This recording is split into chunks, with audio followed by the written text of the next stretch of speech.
because there's also actually a lot of schools. So to give you an idea, these are some of the graphics, and these are straight from the South Main Street Vision Plan. So these are the neighborhoods that are going to be in the affected area. You have East Side, Madison Park, Delhi, Memorial Park, Wilshire Square, and then Henninger Park. So that's 6 neighborhoods. And then these are the income broken down by the neighborhood as well. And these numbers seem very inflated. And then this is the map that shows you the development that's coming. So these are the changes they plan on making. All the blue is specific development. So you can see starting on the north side or North Focus area, all the blue is where the OG Mike's is. But then you also see that it's going to be the surrounding neighborhood. So this crosses Sycamore.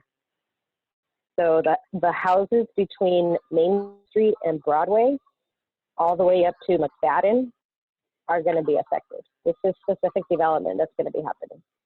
And that's a lot of apartment complexes. Like I said, a lot of the mixed living units that have businesses in the front, or it has a business in the front and then like a mini apartment with like 4 units in the back. Right. One thing that I want to point out too on the south side is Esqueda. So Esqueda looks like C2 is commercial. And you can see all the other surrounding schools are green. Yeah, so this map concerning to me as a school board member, because I haven't heard anything right. about this, and if that's a school site, if that's a location, and it's marked as commercial, a school site is not a commercial location. So right. What are you planning to do with Esqueda? So yeah, and that's and it's also, there also seems to be it looks like they almost cut Chavez like in half. I don't know. This map looks real, like this little corner too. This is Chavez, so I don't know why it's divided up. So, but you can see all the other schools are green, and they say O for open space or public. And Esqueda is red, and it says commercial. You know why I think they're saying that it's open space is they're trying to counteract the density, but a school shouldn't be considered their open space. That's not, a school is right. not open space. Mm-hmm. That doesn't make sense. Yeah. Yeah, and that's exactly what they're doing, because you can see right here, they have, this is Lathrop. Oh. This one right here is Lathrop, and then you have Chavez. That's only partially green, and then you have Edison. Madison and Henninger are also green. So yeah, they are counting it as the open space. And then the following map is where all the schools are. So right here you see Esqueda right on the corner. It's on the same corner. And that's why I put them right next to each other. So you can see Esqueda is on that same corner, and it shows it as commercial. So this is the map of all the schools. There's 1, 2, 3, 4. There's 11 schools. And then this is what the selection criteria, so this is what they based it off of. Neighborhoods, they want to create a dividing line between residential neighborhoods in the east and west. So they also want to identify a connection to adjacent neighborhoods. And we see that a lot when it comes to gentrification, the whole like Henninger Park, Wilshire Square, the dividing of the neighborhoods is something that's very common. And then land use, they want to basically leverage existing cultural and community amenities. Circulation, they want to create, they want to basically speed up traffic by creating more pedestrian-friendly sidewalks and a pedestrian-friendly environment. So that's the reasoning behind that.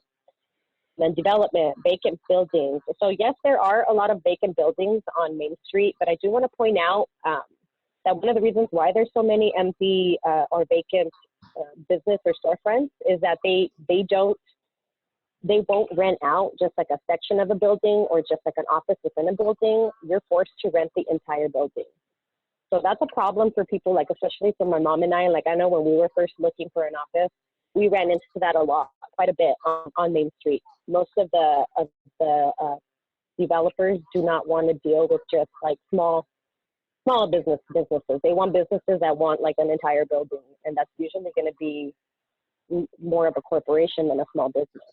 So that most of these buildings are owned by, they're privately owned? Developers. Yeah, most of them are privately owned. I'm almost done. Okay.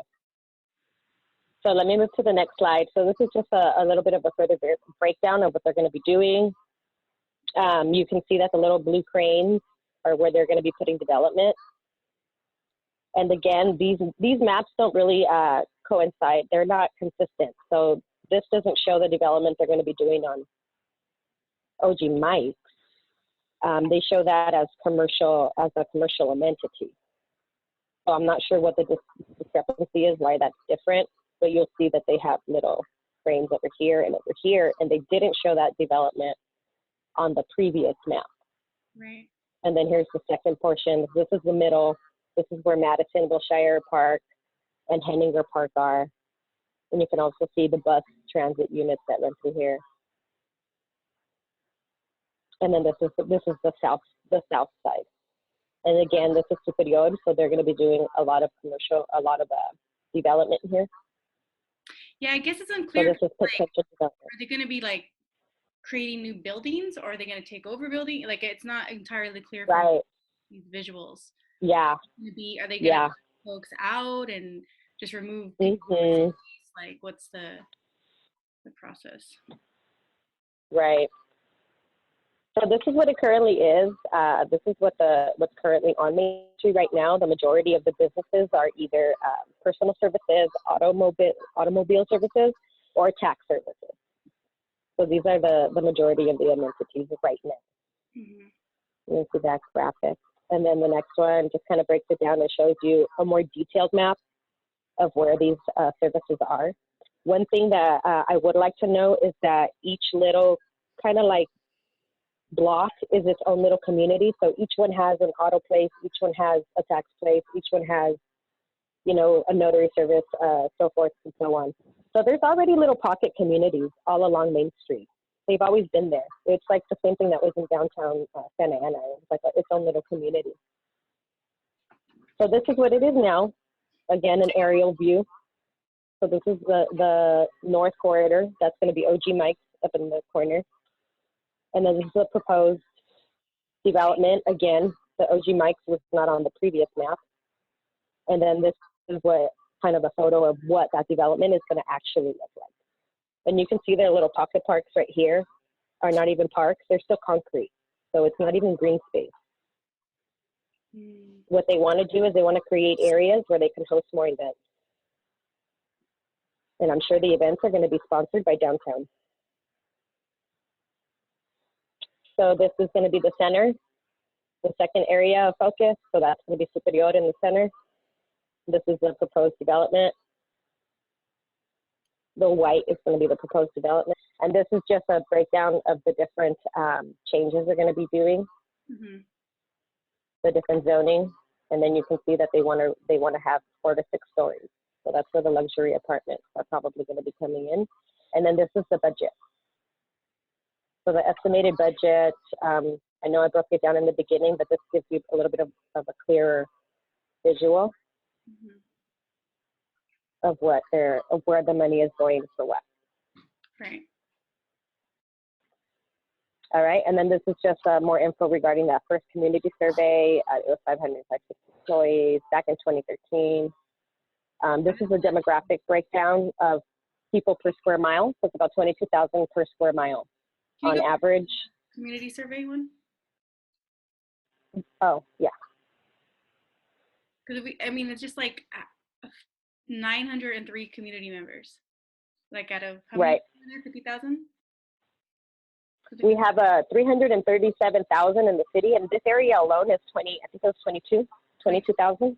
Right. So. Or it's on the next slide. It's on the next slide. It's 22,000 per square mile on Main Street corridor. Yeah. So that'd be about. In Olive Orange. Then, because there's 2 square miles. Right.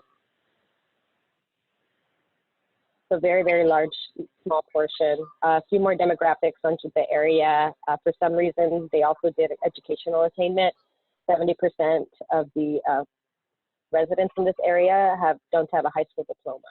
Yeah, I'm wondering if these are just general demographics, but it's still a weird Yeah. thing to kind of include. Mhm. Like, is there some sort of are they trying to say something with the fact that 70% don't have Right. a diploma, right? So Yeah. So what's the connection? Yeah.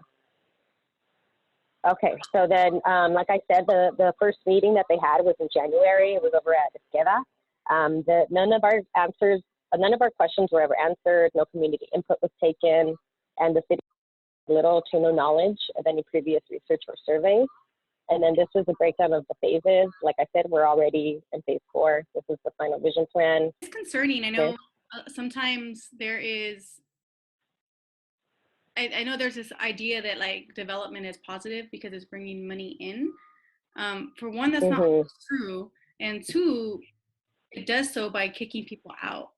And when we're talking about Right. school district in particular, where Mhm. across most cities in California in particular, like people are moving out because of the high rent. People are going to Central Valley, they're going to Riverside, they're going to other places because of rent.